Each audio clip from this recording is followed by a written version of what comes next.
Hi, welcome everybody to another edition of the Winner's Circle Sports Betting Podcast. My name is Ross Benjamin of RBWins.com. It's Thursday, April the 20th, and I'm joined by Mr. Doug Upstone of DocSports.com, just like every Thursday.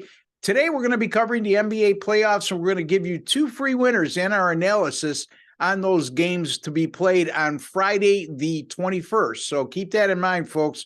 We're recording 24 hours in advance, and the lines we use on this program are subject to change depending on when you view the video. Doug, how are you, my friend? I'm doing well, Ross. And speaking of what you just said from the disclaimer here, is that I have one that I can use myself today. Is that I had the LA Clippers +3 on the for tonight's game, Thursday night's game. Well, guess what? Guess who's not playing tonight? Kawhi Leonard. Oh boy. Oh, boy. But thank goodness it's a free play, not a premium play from that standpoint. But I got a kick out of that when I saw that. I thought, well, nothing you can do about it. What'd that line move to, Doug? I didn't even look because I've been. Yeah, I got the Suns in that game, so I got them at +3. Okay, or yeah, they were you said -3. Yeah, Suns were favored. Yeah. But no, -3. I'm sorry, -3. Correct. I'm my error. So that was pretty interesting though. But anyway, so that's part of what happens when you do this, and we could do it whether it's 24 hours or whether it's 6 hours. Yeah, okay, no doubt. It happens to be, especially when it comes to the NBA. But yeah, so hey, got a lot of good action. Hockey has been fantastic, as you're well aware of too. And I know you've been on a great run in the NBA. Why don't you tell the folks what you've been doing? Well, thank you, Doug. I'm 12-2 at my NBA side since the postseason began. And when I say when the postseason began, I'm talking about the play-in tournaments as well. Play-in tournament games, I should say, as well. So, yeah, real nice run. One of my two, I went 2-1 last night, and the only loser, and one of my two losers since the postseason began was on Minnesota +8.5. They lose by 9. If you watch the end of that game and you had Minnesota, you might have wanted to vomit at the end because you should have had a winner, but it is what it is, And again, I'm going to tell you the same thing I've been telling everybody else, and I know I can't convince the rest of you, especially you. Those games are leaving off in the long run, the ones you win like that and the ones you lose like that. But I don't think I'll ever convince you of that fact. No. You know what? I'm happy that you share this and you have a broader perspective, if you will. My perspective is narrow because it has to do with me. But that's okay. You know what? There's lots of ways to look at things in life, and that's and everybody has a different opinion on a lot of stuff, as we're well aware of if you've been on Twitter ever. And so I'm good with it. Yeah. If you would like to believe that, it's not up to me to tell you to think different. How about that? I can only go by personal experience. So to be fair, Doug has had some very tough luck in games like those, especially overtime. Whereas I still maintain it falls around the 50% category with me. I'm not talking about win-loss percentage, folks. I'm talking about games like I just described, games that go overtime when you have the favorite or the underdog, and you had the game won already and you end up not covering because of overtime.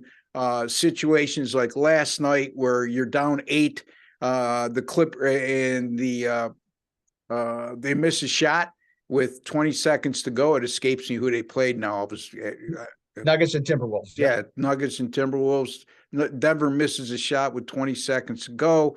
We gather in the rebound. We're trying to call timeout. The referee doesn't grant it to us. We throw an outlet pass. It gets intercepted. We foul the guy when with 11 seconds to go, he knocks in 2 free throws. It was a 7-point game, actually. Yep. And that made it a 9-point game. So it is what it is. Well, Ross, here's the deal, though. Okay, you're a glasses half full guy. Yeah. I'm a one glasses half empty, but I want to fill it up. Okay, to drink it. So I'm more in that crowd. Okay, instead, I'm not following just the the pat on the back that everything's good side.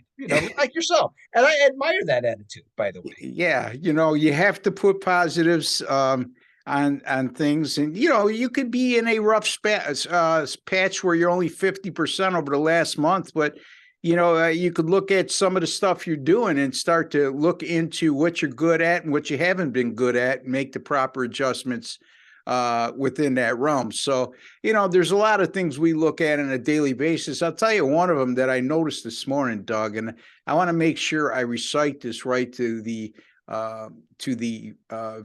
viewers out there. Yeah. NBA playoff home teams that in the playoffs that trail 0-2 or down 2-0 in an NBA playoff series are 88, 45, and 2, which is 66% against the spread in the first half since 2005. And going back to 2015, it's an even better 36 and 13 against the spread, 73.5%.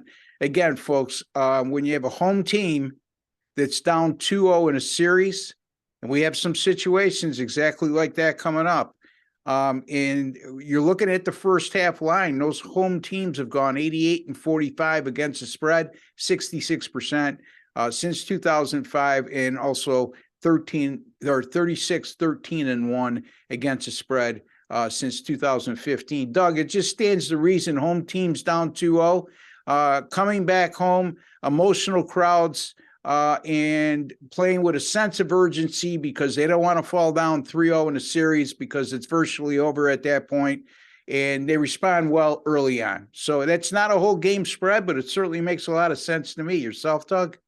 Yeah, well, it does. And the other element that comes into play here in most of these types of situations is that you're either getting points, okay, which in this case, and or you might be a short home favorite.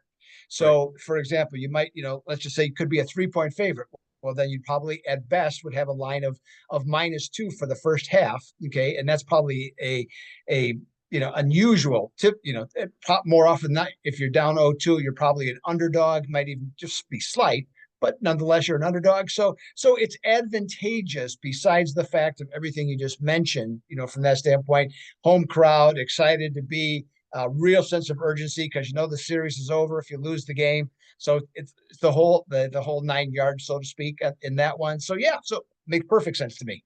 Yeah, I would have to check, but I would think home favorites down 1-0 in the series, or home teams down 1-0 in the series. They dropped their first game at home, game 2 at home, are very good plays in similar situations, either the first quarter or first half of game 2, because their degree of urgency and desperation steps up as well, trying to avoid going back on the road for game 3 and 4 down 2-0.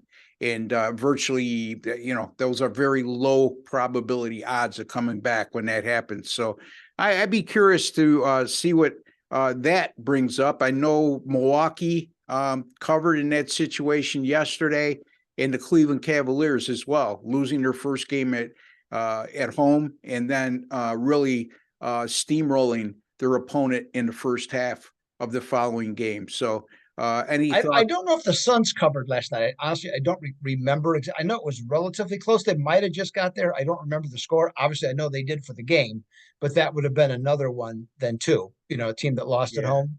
And, it was a tie game at the half. Was it? Okay. All right. Yeah, so Devin Booker hit that 3 to tie it at the half. So yeah, they would have failed to cover in that situation. But I mean, again, we're talking about win percentages, right? You're not going to cover every game like that. But Doug, you had something we were discussing off air that I wasn't aware of, and share that with the audience.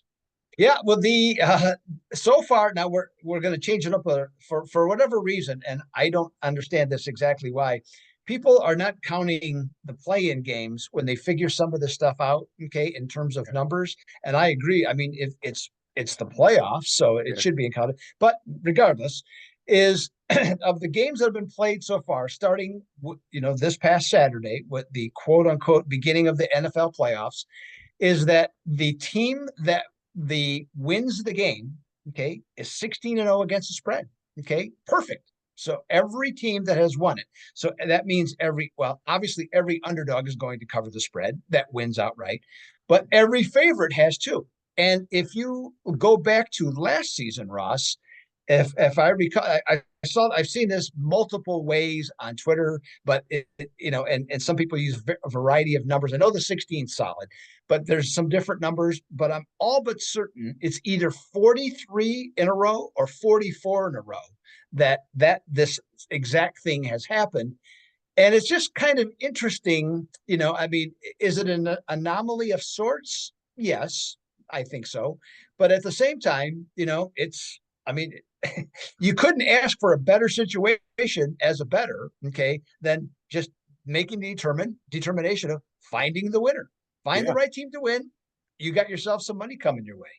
That's a very high percentage play over the last year. And picking underdogs to win straight up is a difficult task. I mean, when you enter into that conversation, I always like to say I don't take underdogs unless I think they have a realistic chance to win. I don't say they have a chance to win, period. A realistic chance, which means, obviously, I'm not trying to take a 16-point underdog in college football and say, I think they're going to cover, but they're going to lose by a couple touchdowns. I have to have a belief system that they at least have a chance, even if it's a relatively small one, a chance to win before I'll take an underdog. Now, flipping that side over, with what Doug just shared with us, if you're looking at NBA favorites right now and you think they're going to win the game outright, Doug's just mentioned to you, probably there's 43 in a row that won, meaning whoever won straight up covered. You got to eliminate the underdogs from that situation, but that's still a pretty damn good percentage when it comes to picking favorites in the NBA playoffs right now. So nobody's suggesting you should no-brain your way through the process, right? But again, if you're going to pick an underdog in the NBA postseason or any game, I would highly advise, especially if you start getting into double-digit underdogs, does that underdog have an actual chance to win the game? So, and you never want to be getting into another sport, football, college football specifically. You never want to be laying 30, 35 points in the game. That's not a very intelligent way to go. So, I mean, when you talk about situations like that, I would be interested in seeing a line parameter in football on that. I know that when I checked last year, Doug, we had this discussion. Me and you actually had this discussion. I checked it on my database, and home teams of favorite of 5 or less in the NFL had gone a long period of time where if they won straight up, they covered over 90% of the time. So something to keep in mind and write down in your notes going forward. I'm sure Doug's got that in that little black book with all those overtime games and disappointing losses. But in any event, Doug, you've been doing awfully well of late, I've been noticing, and share that with the folks right now. And then, Sure.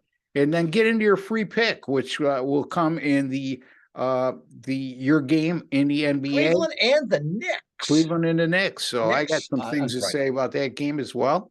And Sure. I'll be talking about Boston and Atlanta. So let's start with you. Tell the folks how you've been doing and then get into your game. Absolutely. So yesterday had a nice 5-0 day. Hit 3 baseball games and 2 hockey games, including a 6-unit best bet on that. And so that was good. And then last Saturday I went 4-0 with what I had. So like I said to you, I'm kind of trending in the right direction. Okay, don't win every day, but when you start putting together those elements, you can start to get the sense that you're heading in the right direction again. And so in the NHL, like for example tonight. Excuse me, I got a 7-unit play. Okay. And in the 7-unit play, I've hit the last 6 in a row on those. So really kind of dialed in on big play. So I got one going tonight. NBA, there's also action. I got a play going in the NBA tonight. And obviously it's not going to be on the Suns and the Clippers from that standpoint. So you can figure out how I'm going there. But I got a 5-unit play and 31-21. Okay, and the NBA, I think that's going back to February from that standpoint. So yeah, some good runs. Not here to brag about all the other stuff that's going on, but just it's I'm in a comfortable place. Let's put it that way, Ross. And like Very to be nice. trending upwards. So that 7-unit plays, Doug, before you get to your pick, Sure. Docs only allows how many per month? No, 8-unit plays is the top, and there, so you can do as many 7-unit plays as you want. Oh, okay. Because the one thing that if you're hot, you can just keep on going with them.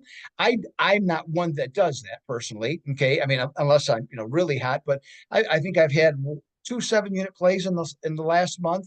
But this Yeah. one really is attractive to me, and so I'm going with it. But yeah, typically I'm probably the most conservative person at Docs when it comes to big plays. It's just kind of my nature, and kind of how I was raised in the handicapping business. Yeah. Just Yeah. now in today's world that maybe doesn't fly as much, but that's okay.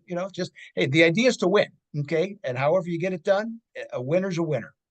Yeah. Yeah. The guys at Sports Memo tell me don't use games of the week, games of the month, and games of the year in your promo title.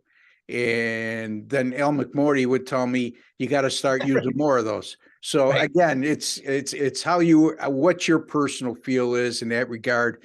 And my point being asking how many 7-unit plays they allow you. Now, 8-unit plays, is there a max that you could use There's a max of 3 per sport. That is correct for the per entire month? season. Oh, for the No, for entire the season? season. Oh, For okay. the season. Very That's it. good. So I like that. And yes. but as you can see, Doug has the freedom to use as many 7-unit plays as he wants, but he's 6-0 in the last 6, and he's only used 2 of those this month alone. So he's Yes. very selective, like I am, when it comes to putting out, in my instance, a 10-star top play. Doug calls it a 7-unit or 8-unit play. And if you look at our track record and our records per sport, when we put those types of plays out, you could see why we're very successful when doing so. So, Doug, go ahead right into your game, buddy. I didn't mean. All right. So we got Cleveland, who was waxed by the Knicks a couple nights ago, and now the scene shifts to the cement jungle. Okay, that we're going to. Now the Knickerbockers, they have scored 101 and 90 points in their 2 games against the Cavaliers defense, and they've only shot 42% and 30 and just a little over 36%, committing 30 turnovers. And now New York averages 89 shots per game. In the first game, they were close, 88, okay, but only 79, okay, in the second game. And why? Well, because of the turnovers, okay? That's what's really hurt them. Now, last I looked, Ross, I think New York is a 2-point favorite going into Friday night's game, which tells me that odds makers still believe, not convincingly maybe, but they still think Cleveland's the better team because the Knicks should be at least 3. Now Cleveland comes in a pedestrian 20 and 21 on the road. The Knicks, not great at home either, 23 and 18. However, one thing stands out about the Knicks in those 41 home games is they have won those games by 6.4 points per game. Okay, so that's a big deal. Okay, with how I'm looking at it for the season. Now, Cavaliers. Here's the thing about them. Okay, that like I said, they're 20 and 21 on the road, but when they're a road underdog, Ross, 3 and 13 and 5-10-1 against the spread.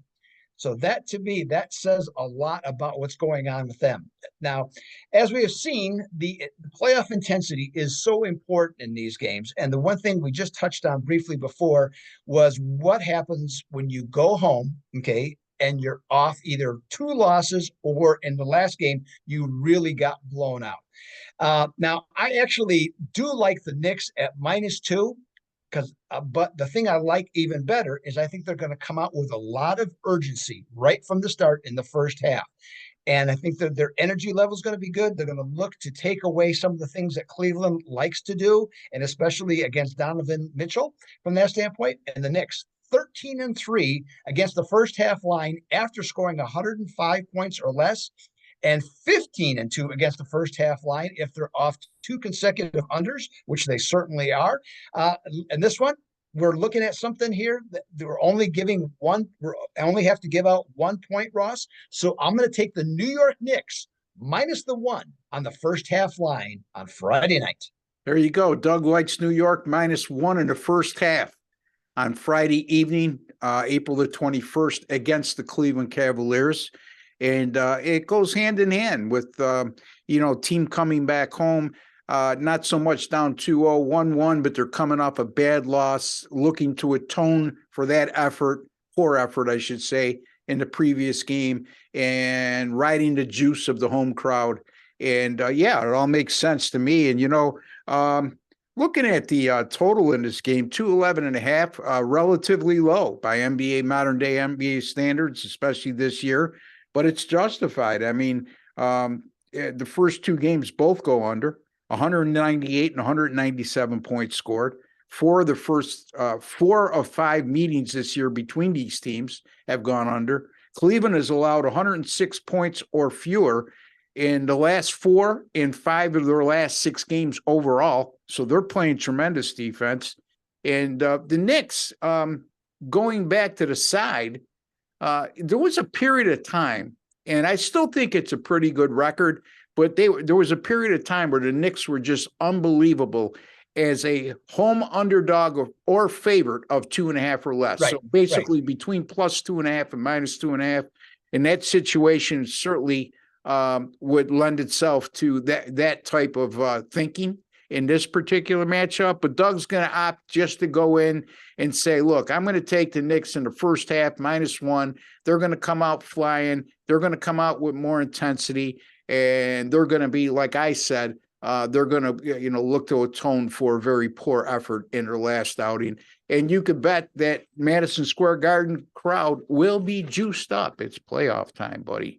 Anyway, all right, let me take a look at my game. Boston and Atlanta, 7:30 p.m. Eastern time. Boston right now is a 5-point favorite in the total 228.5. Boston has won and covered the first 2 games of the series, and that makes them a perfect 5-0 straight up in ATS against Atlanta this year. And all, with the exception of one game, they only won by 6. All have been by pretty decisive margins. As a matter of fact, those 5 wins by 13.2 points per game. And a lot can be attributed to Atlanta's porous defense in those contests. Now, Atlanta, let's face it, they're not a good defensive team to start with. I mean, on the season, they're allowing opponents to shoot a combined 48.6%. It's amazing they're in the playoffs with those types of defensive numbers.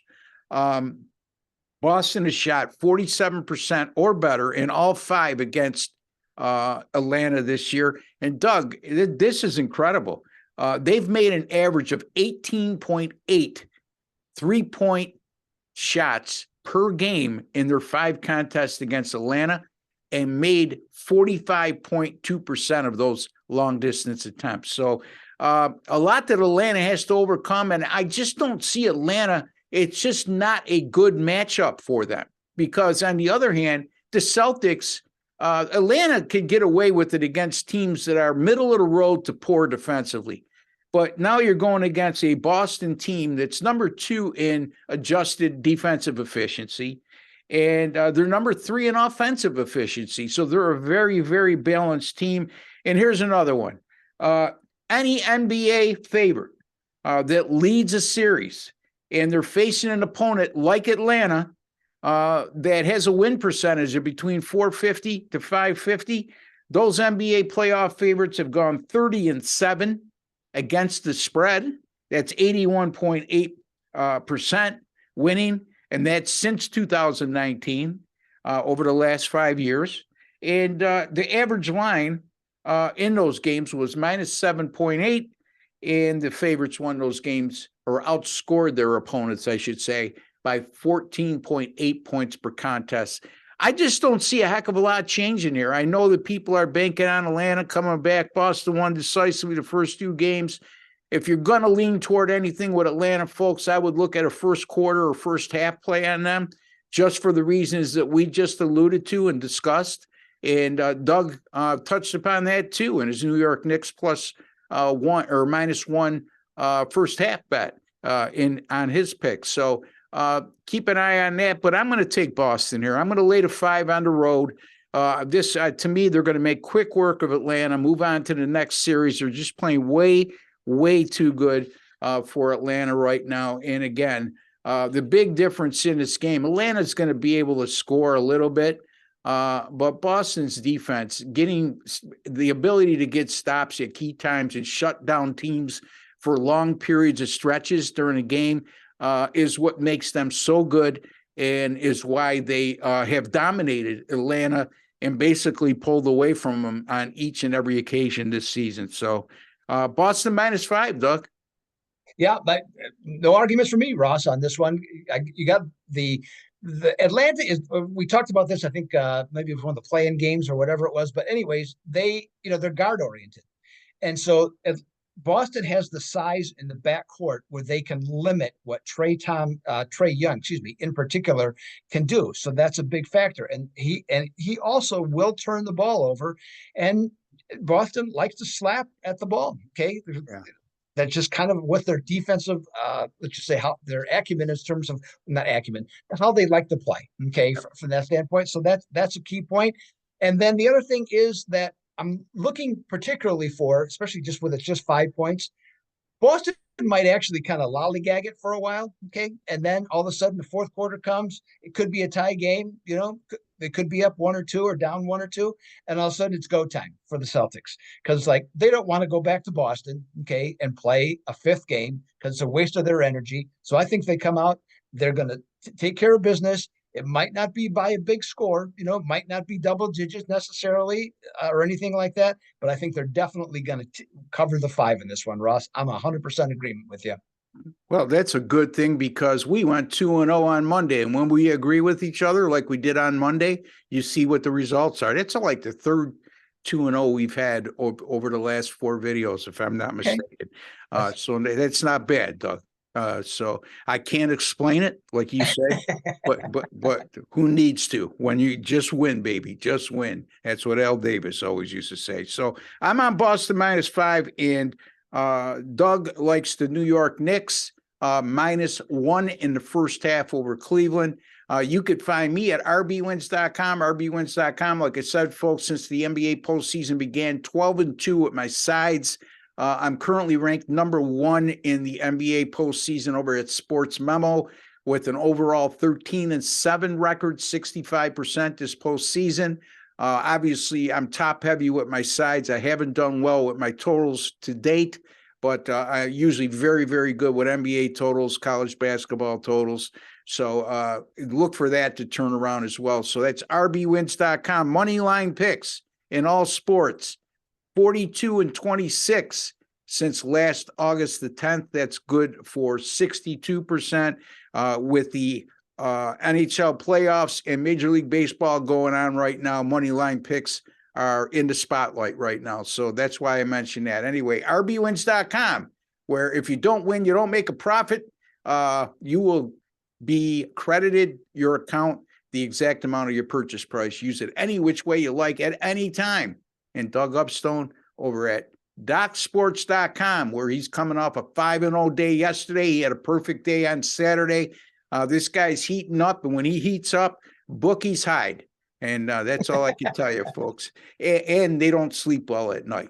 And in any event, don't forget, if you have not subscribed to our YouTube channel, please take a second to do so. It costs you absolutely nothing. There's no strings attached. No hidden agenda, folks. You just get privy to great information like me and Doug just provided you with. Also from Jesse Shule and Sean Higgs as well. 2 great handicappers like the 4 guys on this channel. We appreciate all the nice comments we've received of late. Well, folks, we've been winning, so it's pretty conducive to good comments.